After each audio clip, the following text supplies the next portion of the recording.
Now for many of us, we live in apartments or units, but this should not stop us from gardening.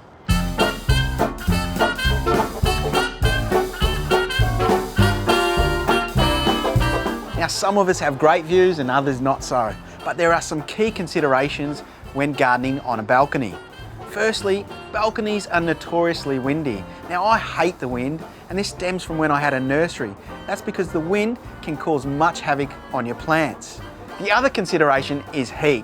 Now most balconies are made up of either tiles, pavers or concrete, which actually absorb the heat, reflecting back onto your plants, and they will dry out a lot quicker. So you're going to have to keep the water up to them, and also choose plants that are tolerant of these conditions.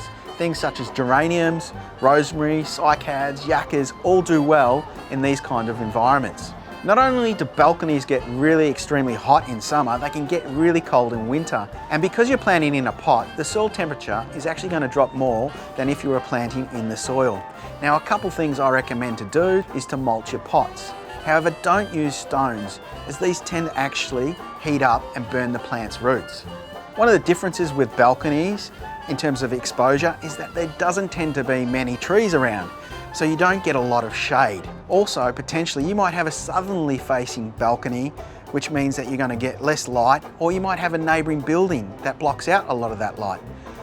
Now you can create shade by incorporating shade sails or other structures that you make, or if you don't have enough light, you could look at actually painting the walls white or some other light colour, or even incorporating a mirror to bounce the light back into the space.